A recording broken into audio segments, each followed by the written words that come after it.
look at some business and marketing type strategies this afternoon as well, but what have you come here looking for? Is there anything that I haven't mentioned there that you really want to find out about today? No, we've got it covered. I'd like to know what works with children. Do you know, you have experience of that, and particularly from an NLP background. Yeah. You know, what from all of that actually works with children. It works with adults fine, we know that. So is this the question, how does NLP fit? Yeah, with children. So can we translate it? This is quite clunky. Who are my NLP people, just out of interest? Yeah, NLP language is a bit clunky sometimes, isn't it? There's some big terminology in there, which I think they just did to make it sound a bit more fancy than it really is. But yeah, we have, translated it really. We have made it more comprehensible for children. We have adjusted some of the techniques, as you'll see very shortly. Okay, so we want to know, how does NLP fit with children? What else? What else do you want to find out? I wanted to know if it has to be restricted to NLP. So there's lots of other things that work. Yeah. There's an evidence base for like CBT, for example, mindfulness, other kind of behaviour techniques that have been used for a long time. Yep. And if you've got the kind of that framework.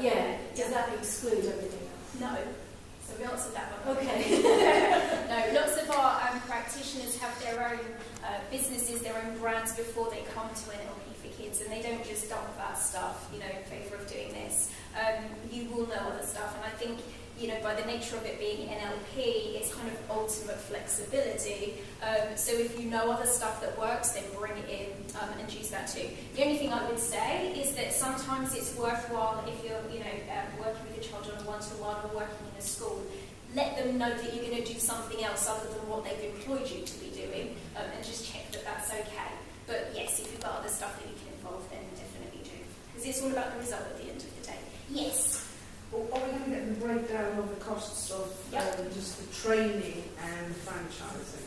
Yep. Because I read what one entails in terms of the franchising, what we get, but it would be good to know in terms of if you decide just to go on the training. Of course. Yep, absolutely. We'll cover that. Yes. I'm interested in why you've got that quotation up there, because I'm guessing therefore that you've got school plans for teaching it. Yes.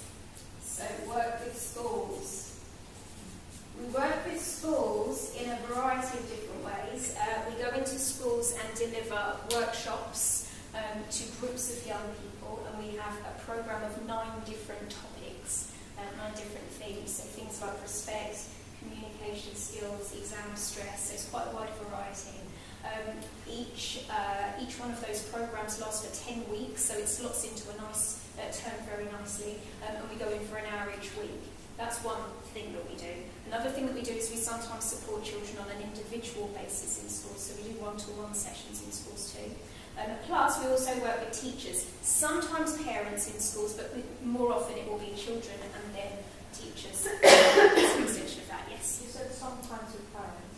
Sometimes with parents, yes. But I think that it's very important that parents have got a more as well. I completely agree. We'll come back to that a bit later. Yes, I'll tell you a story about that. Okay. Yeah. All right, anything else that's important to add up there in terms of what you want to get from today that you wasn't sure if you were going to get it? I think the legality of things is also important to get clear. I think you will touch. Let's hear you. When you say legality, is there something specific?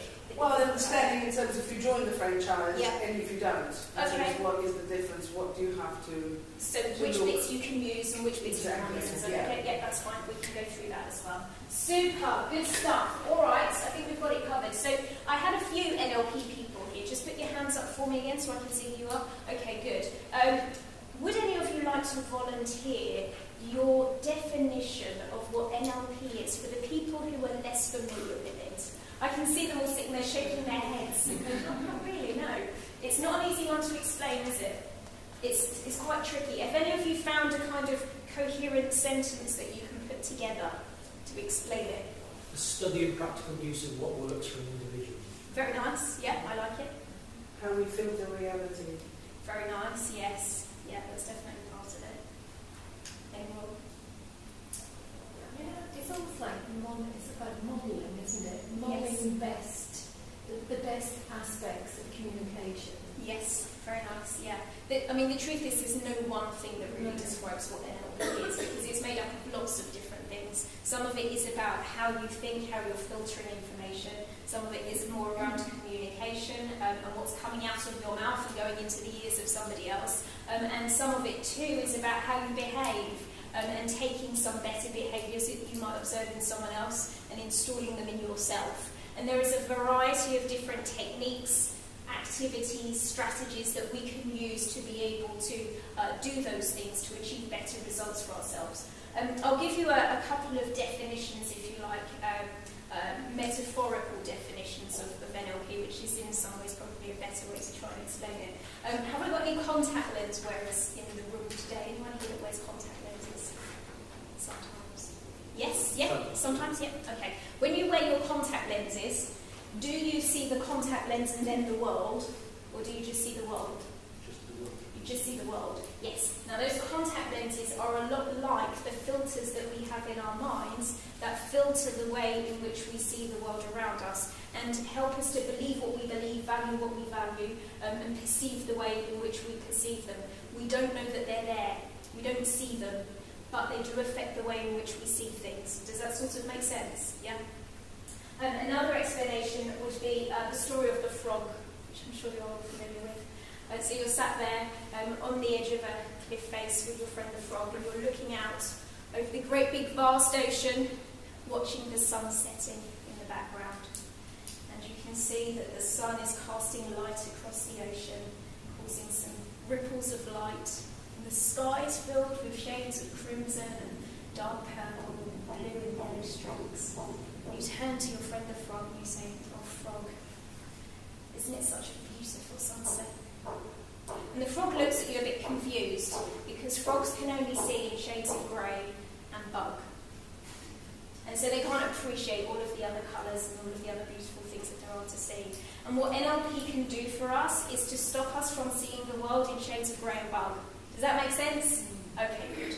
So I'm going to plummet you into an NLP4Kids technique. This is one that we use with young people. So for the NLP people that will recognise this, it's traditionally known as a technique called perceptual positions. And it's usually used in conflict scenarios to help you to see the world from the perspective of somebody else. We use it at NLP4Kids. We've tweaked it slightly, so we use it more for building self-esteem and confidence. And it enables a young person to see a situation that they don't yet feel confident in from the perspective of someone that really believes that they can do it. We do this usually with the aid of chairs, because what we have our young person do is, first off, answer some questions about the situation as themselves, how they feel about it at the moment. But then we ask them to pick a role model, someone that believes in them, and then move round to a different chair and take a seat somewhere else. When they sit down in the new chair, they have to pretend to be the person that believes in them. They have to be their role model.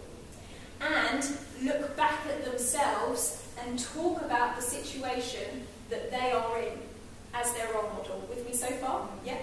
Then they move round to a final seat where they become the observer. And as the observer, it's a fly-on-the-wall perspective.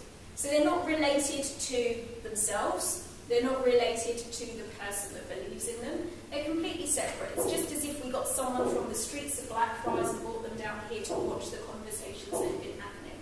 And they then give a completely impartial outside view on what they have just seen and heard. Finally, they go back to being themselves. They go back to their own chair once again. But they've got the good advice from the role model and the good advice from the observer. But ultimately, the role model and the observer, they weren't really there. So where was that good advice actually coming from? Themselves, yeah. And that's what's great about this, because it means it's all self-empowering. It's all their own self-belief. So actually, the whole time they're convincing themselves. So that's what we're going to do with you here today. We use this with a young boy who who had some worries about joining the school football team. Who do you think he was when he went round to be the role model? David Beckham, of course he was, yes. So he got to talk like David Beckham, think like David Beckham, act like David Beckham, and say all the things that David Beckham would have said to him had David Beckham have been there. So he got great advice back from David Beckham. Make sense? All right, good stuff. So I'm just going to give you a final explanation of it. So can I borrow Adele and is it Zema? Yeah, can you both stand?